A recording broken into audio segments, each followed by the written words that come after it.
So hi guys, today we're gonna review taco bowls, pork tacos. Wow, pork taco. It's kinda pork na taco. Yeah, at least it's carnitas basically. So they have mild, spicy. Ano ko unsa ni mga flavors na other. But yes, this is taco bowls. Yeah, binakong takobo ipada. So tacos day. So ano ni nato ron? Kung unsa kalami ning taco bowls. Manitulo ka flavors na to sa taco bowls. It's plain, mild, and spicy. So it comes in soft shells. Yung feeling ano is baboy. Ako na to be. Ako na to. Wait, unsay food. Wow, na mga tomatoes, sauces, onions, greens. So, muna. Na ron, so it's time to taste ba? It's time to taste. Dalawa na nato ron. Kung lami ba yun ang tacos from Taco Boss. Isang ko'y panini press ba? Ang giinit siya ba? Kay kanan ko ginit-init akong tacos. So nahimo na siya ngani oh. O na ko gi-press og maayo. Plus, nanan gyud tag reinforcement from our friends from Senior Sili. We have sili kulikot ug sili verde.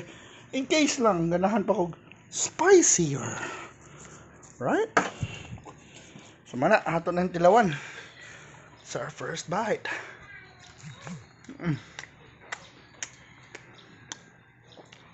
Nami ay akong giinit ba nami ano eh. Garang feelings ba? Marag lami sa diyang timpla sa iyang feelings oh. Ani hanghang na siya. But what if?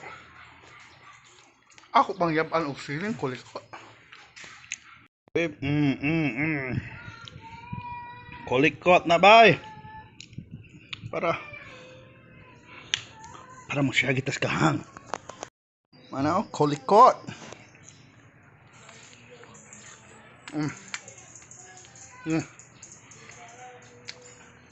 Power.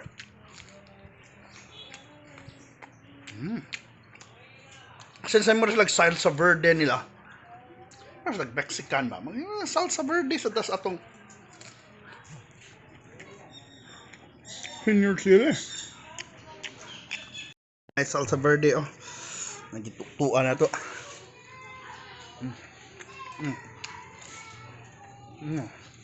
Excited na siya. Wow. Yum, yum.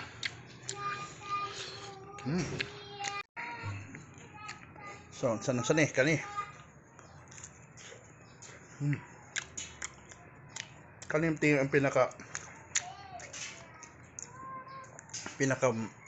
mild nila. Ang spicy ito mild.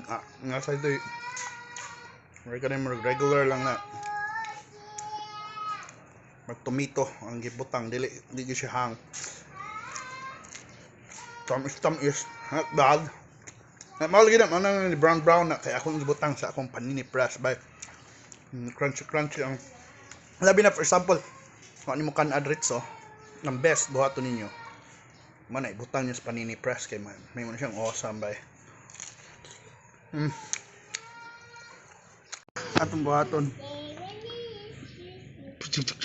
kun niligo na nato yun kay ganahan kog hang. Where pa?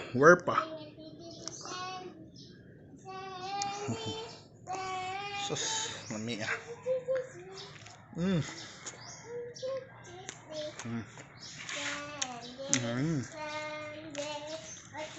Ating man ilang pinaka-spicy. Ako po nang kulikot. Power na kayo. Yung original timpla nila. Hindi overpowering, not bad. Hang siya, but kalma na pagkahang noon. Pero kung butangan na mo extra ng mga hot sauce pagal, ano kayo mong authentic Mexican experience at home. Dahil mo makatilaw sa akong experience by sa Taco Bowl Cebu, tanawan lang sila sa Instagram by. May free delivery sila sa Lapu-Lapu and selected areas in Mandaue. And ang pork and chicken tacos is only 3 for 180, 6 for 350, 9 for 520, 12 for 700. Pero kung ganang kagbaka, 3 for 210, 6 for 420, si tinta normally 7, 9 for 620 na lang, o 12 for 830. So, not bad. Not bad, good. So, tilawin na ba ang Taco Boss Cebu. So far, so good, guys. So, thank you so much for watching. O kung nakatila mo, let me know sa inyong feedback. Ako, nag-enjoy ko sa kung kaya dako mo din siya for 60 pesos. Not bad. For dako mo to na taco, di mo to. Nakatilaw ko mga mas mahal to, mas gamay. Although, of course, lahat ng mga ingredients kuno ay, pero hoy, kanto kung sulit-sulit lang, kung busog-busog lang yung gusto sad. Plus na ang flavors. Di sa ka magmahay ito Sa si tinta, kung baka. Kung kuwangan pa kasahang, ay hot sauce. Pero by the way, ang ilading hang sa gyud siya di ay murag sa awahay mo sudi ang hang rin tanawag ipaningot nako. Pero giputangan pa gito na ko sili ko likot samot. Pero bitaw guys, not bad. So check them out, Taco Boss in Instagram, and let me know kung unsa. Suportahan na to mga local businesses ug padayon lang ta. See you na sa sunod mga adventures, guys. And salamat kaayo sa pagsuporta. Bye.